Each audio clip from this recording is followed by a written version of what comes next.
Well, hey everyone, welcome back to another episode of the Rebel Love podcast. Today I am super excited to speak to a really good friend of mine, someone who I've spoken to and I feel a really nice synergy with, Jill Sherer Murray. Jill is a TEDx speaker, author, influencer, blogger, coach, and founder of Let Go For It, a lifestyle brand dedicated to helping individuals let go for a better life and organizations let go for better business results. She's also an award-winning journalist and communications leader who can trace practically every success she's had in her career, love life, and more to letting go. Welcome, Jill. How's it going? I'm so happy to be here with you, Talia, in the middle of pandemic life. Yes, me too. We've done this a few times. I'm like, oh, I love speaking to you. We have. Yeah. I know. Back to you. Back to you. And I love that. I remember when I first came across you and your brand, Let Go For It, I was like, that's exactly why I started Rebel Love. And I know I say this every time we talk, but I just think, it's been such a journey for me learning to let go. And I really, it's such an emotional thing, deciding to let go of something and then stepping into the next thing. And so how did you, can you tell us a little bit how you got to this point and what letting go has done for you? Yes. Yeah.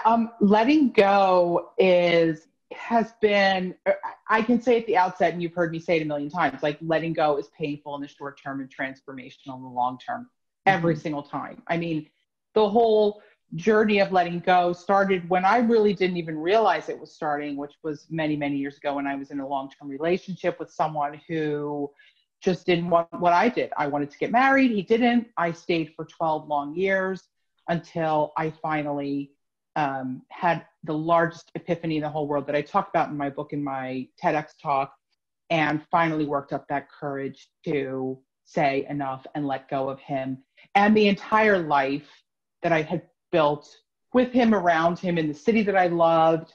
And I decided to really make a lot of very big changes in letting him go. I let go of a lot of tangibles around our life together. So the home, the friends, all that kind of stuff, but also a lot of the intangibles that I was holding on to, the beliefs, the ideas, the thoughts, the fears, a lot of the emotional stuff that kept me stuck and making the same choices that weren't getting me where I wanted to go in love, which was into a healthy, happy, loving relationship and marriage that I wanted to experience, which I know is not the end all be all for everybody, but for me, it was something that I wanted to experience.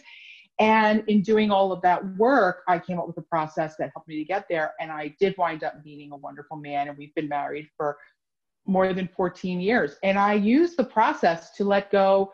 I let go of a full-time corporate job last year to pursue life on my own, which has been really challenging because who would have ever predicted a global pandemic where everything gets shut down and then there you are. But, again, using the process to let go inside of the pandemic and figure out, how to pivot and shift and be okay through, whatever comes what may. And so that's kind of, and my work really took off after my TEDx talk and so many people saw it. And I really kind of became a letting go. I did all my research and kind of became an expert in the area of letting go, which, believe me, doesn't mean that I don't have to do it and that I'm done and that I never have to do it, but it just means that I think I have become my own best student. And it's powerful and it works. Yeah. And it's hard. It is really hard. It's really hard. It's hard. That's exactly why Rebel Love was started, because I had such an issue with letting go. I'm just like, what if I never find it again? What if I never feel this again? And then I was like, well, you won't. You absolutely won't, because nothing's going to be exactly like that. It's going to be something different. Right. And different is not necessarily bad. And that's what I had to get through my head. Like, I was like, oh, it's going to be different. That's true. But that's not always a bad thing, Right. And there's so many what ifs. You don't want to leave hanging out there in the ether, because then you regret them. If the feeling of what if is so powerful, to me, that is a red flag. That is a trigger that says maybe there's something I need to let go of here. What I have is inspiring me to say something like, what if? What if I don't stay another 12 years in this relationship? What if I take a chance on myself, even if it's scary? What if I leave this really big, beautiful job that just makes me feel unhappy when I have to get up and go there? What if I left it? What would happen to me? As if, we ask those questions as if there's some force that is in control of what's going to happen, but really we are in control of what's going to happen.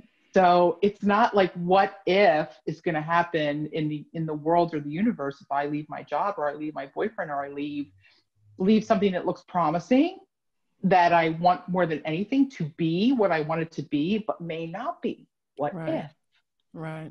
But we have control over that. That's all part of the letting go process, is embracing the fact that we can choose what we have.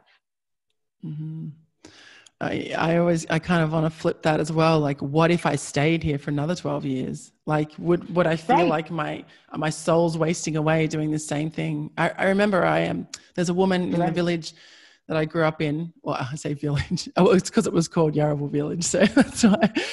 I love that. The suburb that I was brought up in. There was a woman there who, she worked at the chemist or pharmacy. You guys call it a pharmacy, I think. And yeah.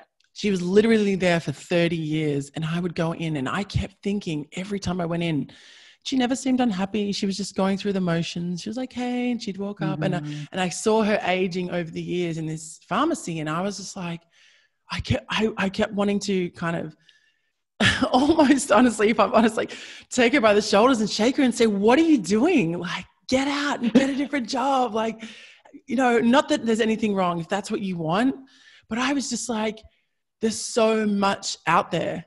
Are you sure you want to do this? Like, whenever I hear anyone, and maybe that's just my own hang-ups of like, I don't know if I could, work in a job for 30 years unless I had the freedom to travel and do what I wanted to do. But the idea of being tied down like that to the same job and not having that variety. But if that, I guess I just can't comprehend how that would be, okay for someone, but apparently it is. And it's just so different to my reality that, I'm like, what would happen? It's so interesting how we see ourselves reflected in other people's choices, especially when we're in an inflection moment, or we're at a point where we're trying to figuring out, what if, what if I did stay? What if that woman did leave? What if? I mean, life is full of what ifs every single day, and we live with that from the time we're born. It's just that we're making choices in response to that what if, and we're not really even paying attention to the fact that we're doing that. We're not consciously aware of, when I wake up today, that what if question is posed to me a million different ways. What if you go to the store? What if you stay home? What if I go to Starbucks this morning and get coffee? What if I don't? What if I decide to take a day off? What if I decide to start writing my next book? What if we're constantly ruminating those questions in our mind. And yet I think so many of us think we don't have control over the answers, especially when it comes to the big, big stuff like love and relationship, and where we feel ourselves really stuck or uncertain or fearful and afraid that, we don't have enough time, or, we feel so pressured that we have to choose, that we have to decide. For some people, it's, I have to know if this is the right person for me. I have to know if I want to do this, write this book by X about this, or if I want to take this job, or if I want to be friends with this person still, or if I want to say something to this family member who's hurt me, or in any area of life, or if I want to, what if I gave up dairy? Like, every day we're making choices of things that we want to hold on to and things that we want to let go of in order to have the life that we want or that we have. And I always have said this over the years, but I never really put it into this frame until I've gone through this sort of letting go journey work of I think we have things, I think we make choices based on what we believe is possible for us and what we believe we deserve.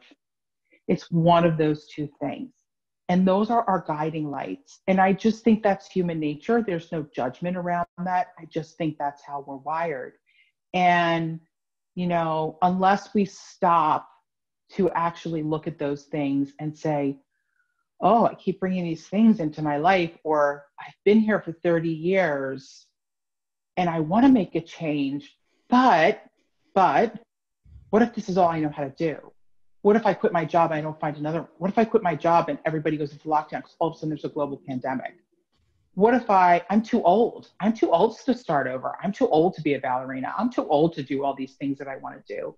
What if I left and I wound up on Skid Row? This I know. This isn't so bad. I mean, yes, you know, it's enough already, but you know, it's something, it's good pay. I would be crazy to leave. Right. What if I stayed? What if I stayed? And then in 10 years, I can retire and have this amazing life. And, you know, knock on wood, hopefully I'll be able to retire. Hopefully I'll be healthy and well and I can enjoy. But, you know, we all run through a different laundry set of answers to those questions. And I know for me, even when I left my job, similar, you know, I've been on the job not for that long, but in and out of corporate America, and thinking I could just do this for another 10, 15 years and retire and be fine. Like a lot of people that I knew there were doing that and have a great retirement. Or I can just say, no, my life is right now. I'm not going to defer it. I'm going to go and do and live every second. We're all so different that way, but I think it's interesting how and for most of us, you know, we see ourselves reflected in other people's choices so often. And it either confirms for us the direction that we're heading in, or it reminds us maybe there's another way. Yeah. So I often think that like people stay in these corporate jobs, and here's the thing, they stay because they're trapped by the money. They're like, it's so good. Why would I leave this? But I'm terribly unhappy, but I can't leave because like, what if I don't find a job that pays this much? And it's like, well, what if you have a better quality of life? What if that happens? You know, maybe money's not the most important thing. Or what if you do? What if you make more money? What if you find doing your passion and your thing and what you're meant to do next? What if there's even more abundance? This is the thing about letting go, right? This is the thing. One of the questions, you know, what can we do to let go of our fear? I think as we prepare to let go, or if we let go, so many of us are focused on the loss of letting go, the grief of letting go, the fear of letting go, the what won't I have if I let go, instead of here's what I have now that is actually triggering me to let go. And what if I have all this abundance? What if when I step into the thing that I really want to do and be next offers me all this possibility and all of these amazing things? And so, you know, it's where do we gravitate? And if we're constantly gravitating to that place of scarcity, why? What inside of us do we believe to be true about what's possible for us and what we deserve? Where did that come from? And how do we rewire it so that we're going to feel loss and grief. That's natural. That's normal. But at a certain point, there should also be that tinge of excitement, like, wow, I don't have to go here anymore. Wow, now I can do God, all kinds of things. So, I love this because it's such a powerful piece of letting go, is taking that pressure off of ourselves to feel like we have to do the practical things at all times. And I'm not telling you to like jump off a cliff, but with reason, when you're big, wild, loving, when you love and understand yourself, you are apt to take risks, calculated risks, smart risks. When it's time to let go, when it was time for me to let go of my job, I had already done groundwork to decide what was going to happen for me next. Mm-hmm. Still didn't know how successful or not successful, but we're always doing things to support our own well-being. Mm-hmm. And so, but those are all choices we get to make. So yeah. Can you Yeah. explain, you just talked about a little bit about big wild love, and I just want, for anyone listening who doesn't know what that means, can you go into a little bit more about what is big wild love and how can we cultivate that? Yeah. Yeah. So big wild love is basically I say it's self-love with intention. It's self-love with the intention to really understand yourself, what you believe to be true, what you believe to be possible, what you believe that you deserve. Um, that really puts the ground under your feet. So you love and understand yourself well enough to know that you have the confidence and the courage to take the risks that are part of letting go. Because like we've been talking about, there are risks involved with letting go. If you don't have a footing, if you don't have the ground under your feet, if you don't believe that no matter what happens to you in your life, you will be okay because you have you. Mm-hmm. And you know what you're worth, and you know what you deserve, and you know that barring the limitations of space, time, and anything else, that what you want is possible and available to you, and that you'll always make good decisions on your behalf. So there's many, many ways to cultivate that big wild love, which can be sort of synonymous with self-love. It's very different from self-care, which is going out and getting a massage and all those pampering things, and like eating right and exercising, all amazing things to do that support big wild love. But those are not the things, if you're coming out of a relationship and you want to understand why you keep finding yourself attracted to the same people or in the same situation over and over again. Being with the girls and getting a massage and a manicure is all wonderful, stress relieving things to do. But that's not what's going to advance you from one behavior pattern to the next. Mm-hmm. Self-love, big wild love is really doing the work to dive into what are those subconscious beliefs, what experiences, what wounds, what is defining your choices Mm-hmm. from the inside out, not the outside in. Mm-hmm. So that you can do better and make adjustments the next time. And you can resist those impulses that you've used your whole life to make choices that haven't served you, to know that, that's an old limiting belief or an old reflex that I have been given in my lifetime from an influential parent or an ex-boyfriend or some bad experience that has conditioned me to be fearful or afraid or gravitate to a certain choice over and over, a certain kind of partner who, may be a different person, but the same pattern that we're repeating over and over and over again. And big wild love really lays the ground down for so much freedom and ability to really let go and take those risks and embrace the possibilities versus not just the losses and the fear of the part of letting go. So yeah. We were just talking before we started recording this. We were just talking about like when you're getting into a new relationship, and there's like that fear of the unknown and fear of like, what if it does work? There's just so many what ifs. And you were talking about being being okay with like stepping back and just like letting go of the fear around it. Can you explain it? Because you explained it a lot better than I did, but I feel like this is really appropriate for for where I am right now. And I'm happy to. Yeah. I mean, we have to, when we're out in the world looking for something, we're looking for love, we're looking for a partner, we're looking for a relationship, something that's hard to find, because we do have big wild love. We do have self-love. We do have standards. We want to honor ourselves and the people around us, the people that we bring into our lives. And sometimes in the process of wanting all those things, we tend to put a lot of pressure on ourselves, especially if they're hard earned or they're hard won or they're hard to find. We're looking in that haystack and we finally find that needle, and we don't want to let it go because it's taken us a long time to find it. But now that needle has an engine and it's coming at us all the time, and it's great, but there's something about it that we just can't put our finger on. There's an instinct. There's this is great, but there's just something that I cannot put my finger on. And that is the moment of time to take a step back, time to really explore what that could be.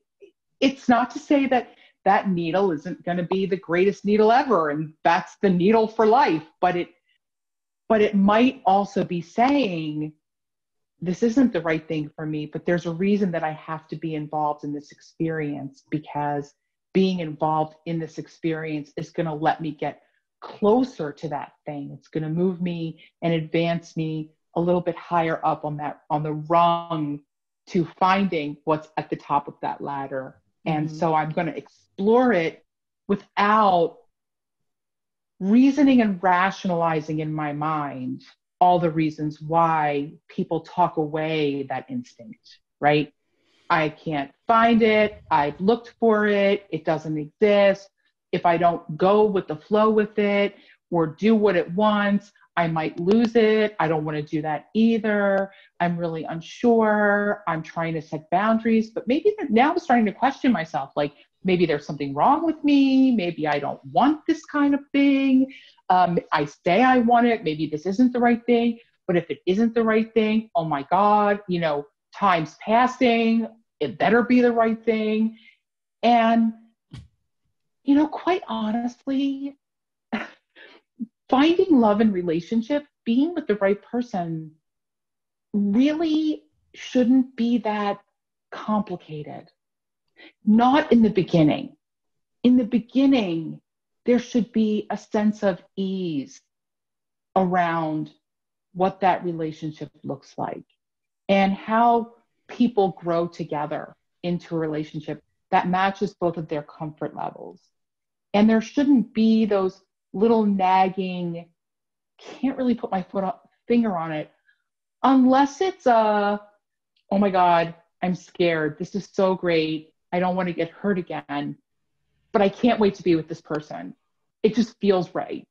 And not only it just feels right, but I'm seeing this is a person who, is defying the limiting beliefs that I had, who is aligned with my empowering beliefs. This is a person who's treating me well. This is a person who honors me and who wants the things that I want and who enjoys the things that I want. All of the healthy reasons to be with another person versus this just feels right because you're with someone who is mimicking, the parent who was hard on you or who gave you those limiting beliefs. So it's such a fine line. But the one thing I want to say is when we have those instincts, we have to honor them. We have to listen to our gut, because that is always the truth inside of us trying to get our attention, trying to tell us something. And it's not to say walk away from that needle in that haystack, but it is to say take a step back, move at your pace, and don't worry about your pace being offensive to another person.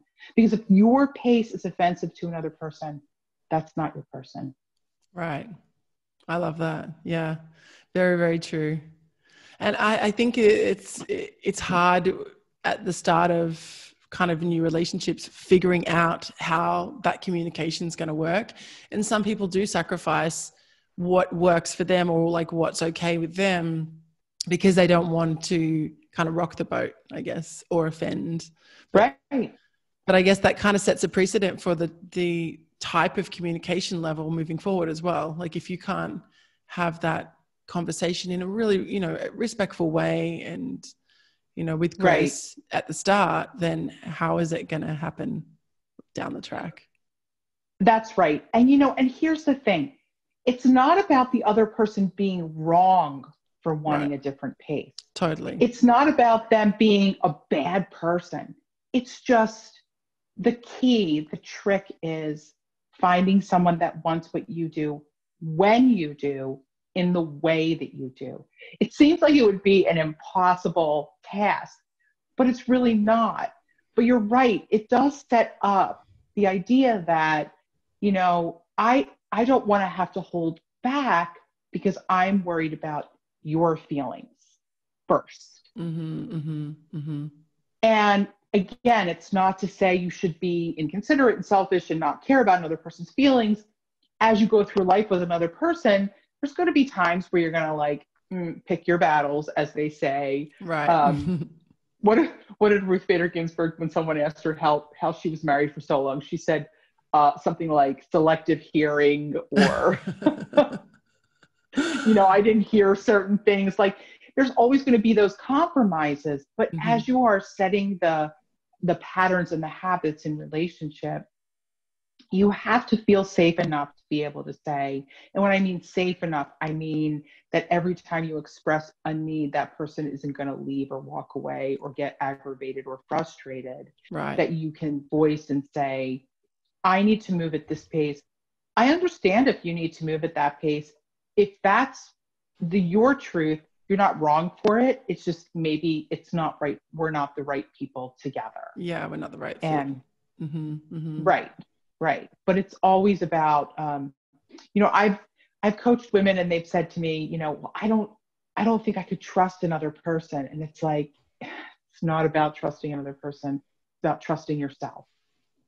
You have to be able to trust yourself. And that starts by honoring the instincts that are coming, that is telling you, giving you your answers.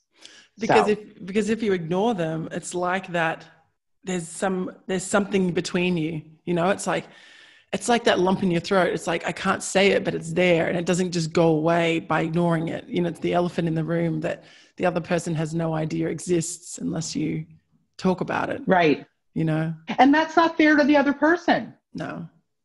And because yeah, it's interesting. Like, I remember, thankfully, not I don't remember like that's happened recently, but I remember having to have hard conversations and like wanting to talk, but it like being so hard to come out of my mouth. And it's that thing of like, right. I mean, you try not to say we've got to talk, because then everyone starts freaking out when you say we've got to have a chat, and they're like, wait a second. Right. But then, I remember having a really hard conversation, and I just was like, I know what I'm going to say is going to hurt you. And I don't know how to say it. I don't know how to have it come out, because if I don't say it, and this is the way I always kind of framed it, was I'm either hurting you or I'm hurting me. And I'm the only one who's consistently with me all the time. So I have to honor myself, and I'm not doing it to hurt you. It's just by not doing it, I'm hurting me. And, yes, if it comes down to, and this sounds very selfish, but it's really not. I mean, this is really the crux of letting go. This was the crossroads that I found myself at, which was, it was either him or me. It was either him or me. Totally. And we have to choose ourselves. We have to always choose ourselves first. But in choosing ourselves, we're also honoring the other person. In being truthful to ourselves, we're honoring the other person, because we're not bringing a lie to them. Here's what I mean. I didn't talk about the things that I wanted throughout my relationship very often. And was it my ex's fault that he didn't give them to me? If I didn't stand up for them, for myself, I wasn't doing him any justice either. Because when I did finally walk away, I'm not sure he understood the depth of all that I'd held in over the years. I didn't understand the depth of all I'd held in over the years, which was not fair to me, first and foremost, but it wasn't fair to him either. And so, being honest, choosing ourselves is critical for us, but it's also being fair to the other person. Because if we're not bringing the truth of who we are to the relationship, and that is all of the good and the complicated stuff, then we're really not honoring the other person either.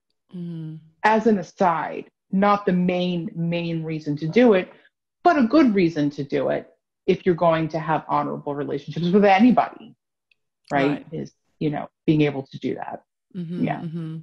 Yeah, it's interesting. I just interviewed one of our writers here at Rebel Love, and she was saying how when she started her relationship with her partner, one of the things that really stood out to her and that she'd never had before was that he gave her the space to kind of be who she was. So she'd have all these realizations and this growth, because they actually have like a, kind of an open relationship. I don't know if that's exactly the right way to describe it, but they have like, you know, sexual interactions with other people, but together.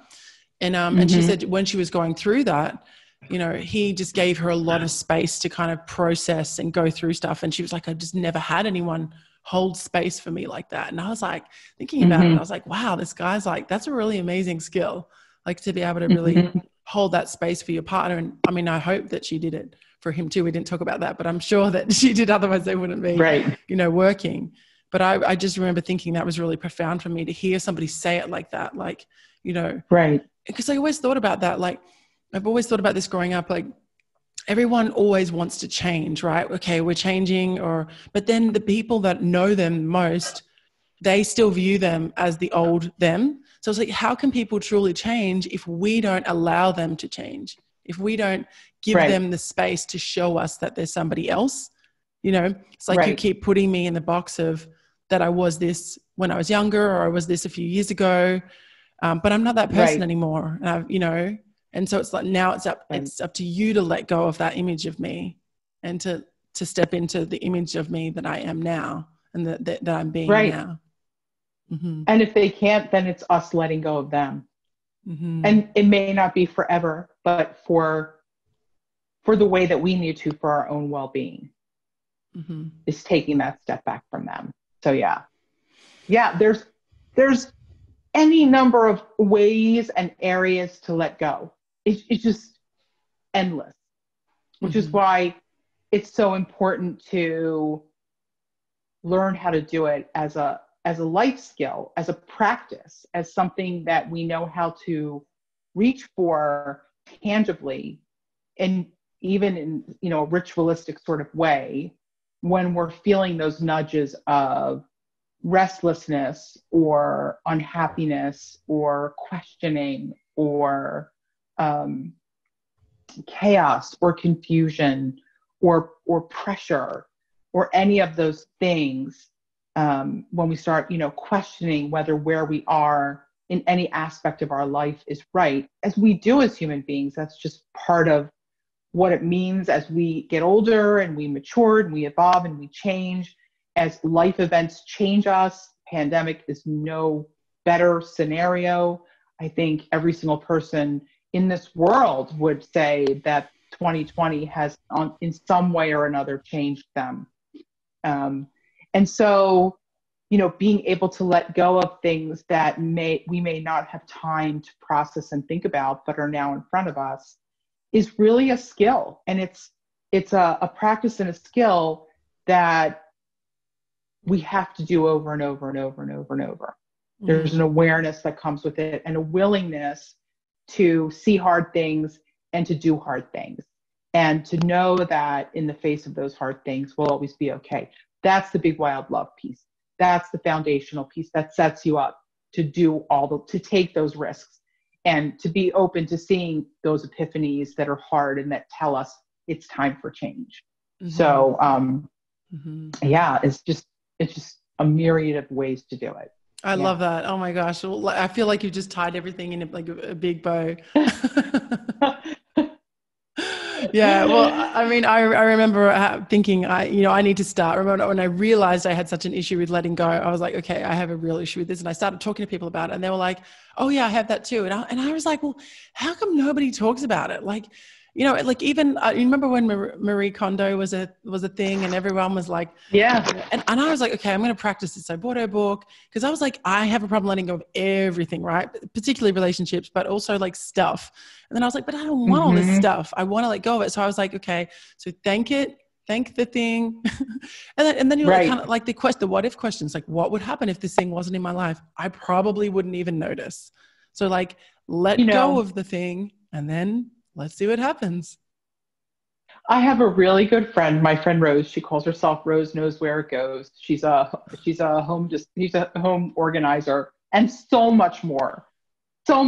Like, she literally goes into people's houses and helps them get rid of their stuff and all the attachments to that stuff.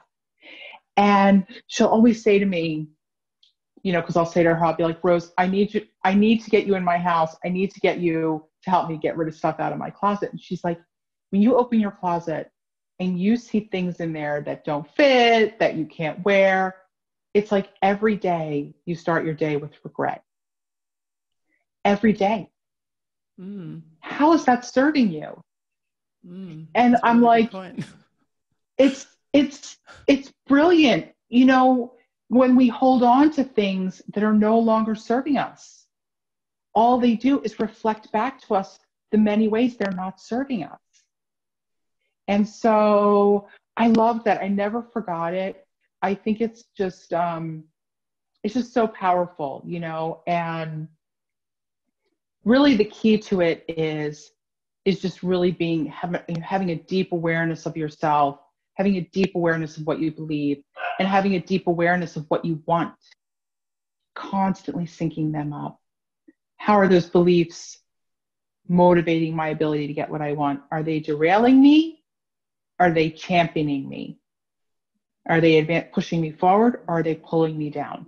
And then, when I know what I want, what's standing between me where I am right now and this thing that I want, and whatever's standing there in the middle, that's the let go. That's the stuff that needs to go away, that you need to let go of. And it could be anything. It could really literally be anything.